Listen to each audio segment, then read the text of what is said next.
धर्म प्रेमी सज्जनों तथा विश्ववासियों, वेद के नाम से आज अनर्गल प्रलाप हो रहा है संपूर्ण विश्व में, जो सही नहीं है।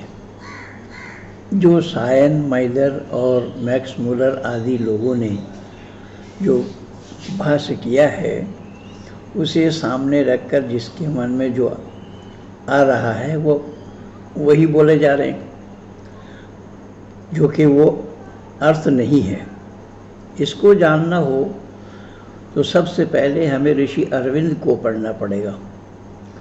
ऋषि अरविंद ने लिखा है कि मैक्स मुलर आदि लोगों ने जो वेद भाष्य किया है उसकी मान्यता मैं नहीं देता हूँ, उसे मैं नहीं मानता हूँ।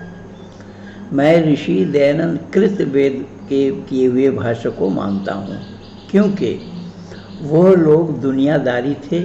उन्होंने वेद का जो अर्थ किया है वो दुनियादारी के साथ किया है, और ऋषि दयानंद एक ऋषि होने के कारण उन्होंने यौगिक अर्थ किया है, आध्यात्मिक अर्थ किया है। आध्यात्मिक जगत में किस तरीके से परमात्मा का उपदेश है, उन्हीं पर ही ऋषि दयानंद ने प्रकाश डाला है। अतः मैं ऋषि दयानंद के किए हुए वेद भाष्य को मान्यता देता हूँ। ये मैं नहीं कह रहा हूँ, ये ऋषि अरविंद के शब्द हैं। तो मैं यही निवेदन कर रहा था कि वेद में श्लोक क्या है और मंत्र क्या है, इसी का ही भेद जो नहीं जानते हैं वो वेद पर चर्चा कर रहे हैं। जो कि श्लोक मानवकृत होता है, मानव के बनाया हुआ होता है, जिसको श्लोक कहते हैं।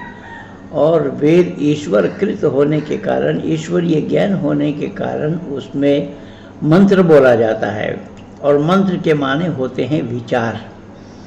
और विचार परमपिता परमात्मा ने आदि सृष्टि में मानव मात्र को दिया है, जो अपौरुषीय है, अर्थात किसी मानव के द्वारा बनाया हुआ नहीं है। वेद आदि सृष्टि से है, मानव मात्र के कल्याण के लिए है, मानव मात्र की भाषा में है, और इसे दुनिया ने जाने बिना इसी वेद पर अनर्गल प्रलाप शुरू किया है, जिसका विरोध मैं प्रथम से करता आया हूँ।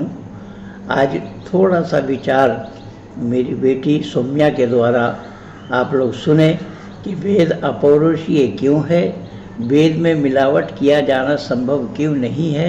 यद्यपि इससे पहले भी हमने कई वीडियो आप लोगों को इस विषय पर दिया है, तथापि आज एक छोटा सा विचार आप लोगों के सामने प्रस्तुत है। आप लोग इसे सुनिए, देखिए, ज़्यादा से ज़्यादा सब्सक्राइब कीजिए, लाइक कीजिए, शेयर कीजिए, आइकन बेल दबाना न भूलना। इन्हीं शब्दों के साथ पंडित महेंद्र पाल आर्य, धन्यवाद। सभी को मेरा प्रणाम।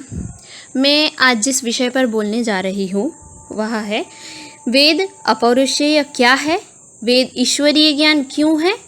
इसी विषय पर मैं अपने कुछ विचार प्रकट करूँगी।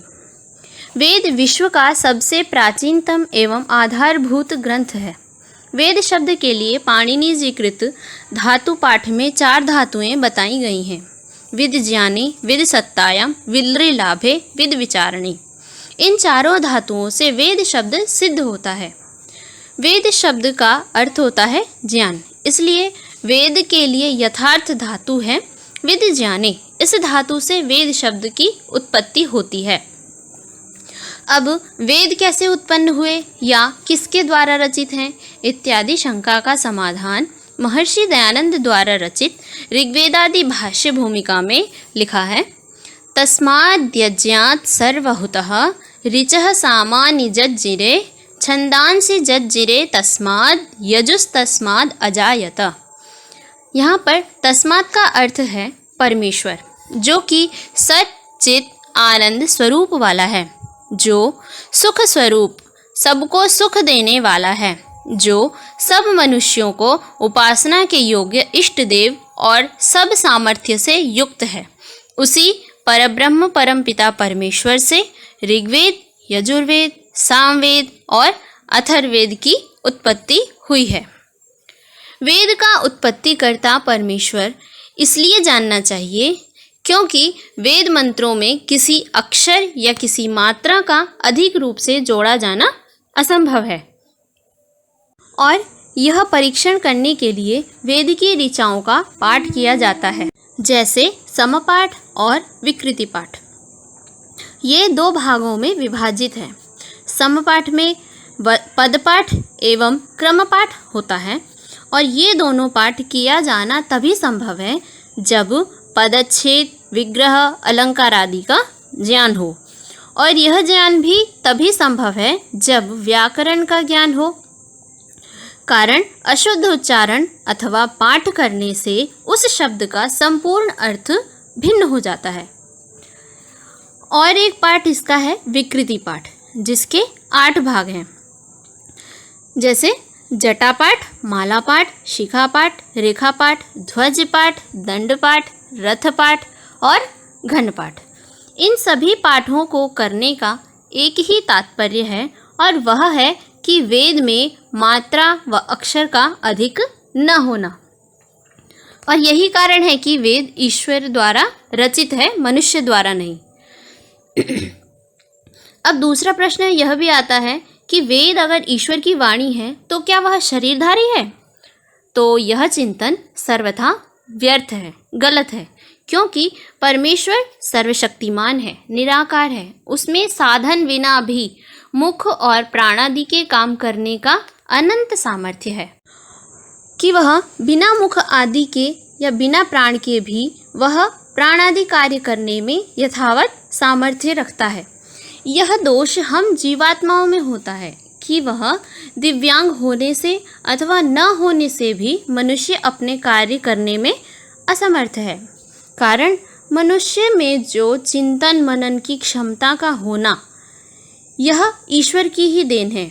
उसके बाद ही मनुष्य अपने सभी कार्य, फिर चाहे वह देखना हो, सुनना, बोलना, विचार करना, यहाँ तक कि किसी व्यक्ति को अगर कोई पीड़ा भी हो रही हो, उसका अनुभव कराना भी परमात्मा के ही देन है।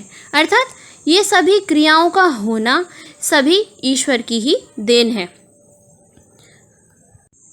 अतः इन सभी क्रियाओं द्वारा ज्ञात होता है कि ईश्वर शरीरधारी नहीं, अपितु अनादि है, अनंत है, निराकार है। ये हमें ऐसा जानना चाहिए। इतना ही कहकर मैं अपनी बात को विराम देती हूँ। धन्यवाद।